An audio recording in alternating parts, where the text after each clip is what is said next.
Hi అండి. Welcome to my channel సుమతో ముచ్చట. ఈరోజు వీడియో ఏంటంటే ఇంట్లోనే ఈజీగా, టేస్టీగా వెజ్ పులావ్ ఎలా చేయాలో చూపిస్తున్నానండి. సో దీనికోసం ముందే ఇవన్నీ మీరు కట్ చేసి పెట్టుకొని అండ్ మిల్ మేకరు, బఠానీలు ఉంటే బఠానీలు అవి కూడా ముందే నానబెట్టి పెట్టుకోండి. రైస్ కూడా కడిగేసుకొని పక్కన పెట్టుకోండి. అన్నీ రెడీగా ఉంటే త్వరగా అయిపోతుంది ప్రాసెస్. సో చూస్తున్నారు కదా, స్పైసెస్ అన్నీ యాడ్ చేస్తున్నాను.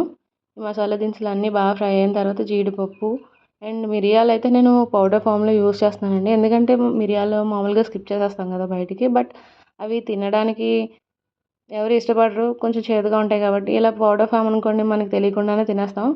సో అందుకని మిరియాలను అయితే పౌడర్ ఫామ్లో యాడ్ చేశాను. అండ్ అవి బాగా ఫ్రై అయిన తర్వాత ఉల్లిపాయలు కూడా బాగా ఫ్రై చేసుకొని దాంట్లోనే పచ్చిమిర్చి, క్యారెట్, బంగాళదుంపలు కూడా యాడ్ చేసుకొని బాగా ఫ్రై అవనిచ్చాక అల్లం వెల్లుల్లి పేస్ట్ అయితే యాడ్ చేసుకోండి. చూసారు కదా, అల్లం వెల్లుల్లి పేస్ట్ ఫ్రెష్గా ఉంది కదా. సో వీడియో అయితే మన షార్ట్స్లో ఉందండి, ఖచ్చితంగా చూడండి. అది 15 డేస్ బ్యాక్ అయితే నేను ప్రిపేర్ చేశాను. బట్ స్మెల్ కానీ టేస్ట్ కానీ ఏం చేంజ్ అవ్వలేదు, ఫ్రెష్గానే ఉంది. సో అల్లం వెల్లుల్లి పేస్ట్ పచ్చివాసన పోయిన తర్వాత టమాటోస్ అయితే యాడ్ చేసుకోండి. టమాటోస్ కూడా కొంచెం దగ్గరకు వచ్చాక మిల్ మేకర్ అయితే ఇప్పుడు యాడ్ చేసుకోండి. మిల్ మేకర్ యాడ్ చేసుకున్న తర్వాత టమాటోస్ మగ్గడం కోసం సాల్ట్ అయితే యాడ్ చేశాను అనమాట అండి. సో ఒకసారి కలిపేసుకొని మూత పెట్టుకొని టమాటోస్ మగ్గిపోయిన తర్వాత కొంచెం గరం మసాలా అయితే యాడ్ చేసుకోండి. మరీ ఎక్కువ కాదు, మీ స్పైస్కి తగ్గట్టు. సో ఇందులో ఇంకా నేను కారం ఏమీ వేయట్లేదు, అంత పచ్చిమిర్చి అండ్ మసాలా దినుసులు వాడాం కదా, సో దాని కారమే. కలిపేసుకున్న తర్వాత ఇప్పుడు ఉంటే కొత్తిమీర కానీ పుదీనా కానీ ఏదో ఒకటి యాడ్ చేసుకోండి, లేకపోతే స్కిప్ చేసేసినా పర్వాలేదు. నేను ఇక్కడైతే పుదీనా అయితే యాడ్ చేశానండి. సో మీకు తీసుకున్న రైస్కి క్వాంటిటీ బట్టి 1 గ్లాస్కి 2 గ్లాసెస్ ఆఫ్ వాటర్ అయితే యాడ్ చేశాను నేను. సో రైస్కి సాల్ట్ అడ్జస్ట్ చేసుకోండి మీ టేస్ట్కి తగ్గట్టు. సో నేను టేస్ట్కి తగ్గట్టు సాల్ట్ అయితే వాటర్లో ఇంక్లూడ్ చేసి వాటర్ని అయితే బాయిల్ చేశాను. బాగా పొంగుతున్నాయి కదండి. సో అలా మరగనిచ్చిన తర్వాత ఇందులో రైస్ అయితే యాడ్ చేసుకోండి. 3 విజిల్స్ అయితే రానివ్వండి. అన్నీ సరిపోయలేదో చూసుకుని మీరైతే మీ టేస్ట్కి తగ్గట్టు అన్నీ యాడ్ చేసుకుని రైస్ అయితే 3 విజిల్స్ వేయించుకోండి, లేదంటే నార్మల్గానే కుక్ చేసుకోండి. సో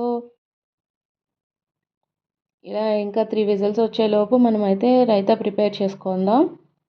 సో ఇక్కడ నేనైతే బౌల్ తీసుకున్నాను. బౌల్లోకి ఆనియన్స్ చిన్న చిన్న ముక్కలుగా అయితే కట్ చేసుకున్నానండి. సో అవి అయితే యాడ్ చేస్తున్నాను. ఇందులోకి సాల్ట్ అయితే యాడ్ చేస్తానండి. సో ఇక్కడ నేను పచ్చిమిర్చి అయితే తీసుకోవట్లేదు పిల్లల కోసం కాబట్టి స్కిప్ చేస్తున్నాను. సో సాల్ట్ మీ టేస్ట్కి తగ్గట్టు అడ్జస్ట్ చేసుకోండి. అండ్ క్యారెట్ అయితే ఇంక్లూడ్ చేస్తున్నానండి. క్యారెట్ కూడా చాలా మంచిది కదా మనకి. పిల్లలు నార్మల్గా అయితే తినరు, ఇలా సన్నంగా తురుముకొని వాళ్ళకి రైస్లో ఇంక్లూడ్ చేస్తే నార్మల్గా తినేస్తారనమాట, అడ్డుపడదు. పీసెస్ అయితే కొంచెం కష్టం కదా. సో దాంట్లో క్యారెట్ ఇంక్లూడ్ చేయడం వల్ల వాళ్ళకి కంటికి కూడా చాలా మంచిది. సో ఇందులో ఇప్పుడు పెరుగు అయితే యాడ్ చేసుకోండి. పెరుగు మీకు ఏ కన్సిస్టెన్సీలో కావాలంటే ఆ కన్సిస్టెన్సీలో మీరు అడ్జస్ట్ చేసుకోండి వాటర్తో. థిక్గా ఉన్నా బాగోదు, మరీ పలుచగా ఉన్నా బాగోదు కదా. సో మీకు నచ్చినట్టుగా వాటర్ని అడ్జస్ట్ చేసుకుని పెరుగుతో మిక్స్ చేసుకోండి. రైతా అయితే రెడీ అయిపోయింది. సో పలావ్ ఏంటంటే కొంచెం మైల్డ్ టేస్ట్తోనే చేశాను, మరీ స్పైసీగా అయితే చేయలేదు. సో వర్షాలు పడేటప్పుడు అలా తింటూ ఉంటే చాలా బాగుంటుంది కదా. సో ఇక్కడైతే 3 విజిల్స్ వచ్చేసి స్టవ్ ఆఫ్ చేశాను. చూసారు కదా, చాలా బాగా అయితే ఉడికిందనమాట. స్మెల్ కూడా సూపర్గా వచ్చింది, పొడి పొడిగా వచ్చింది చూసారా. ఇదండి పులావు.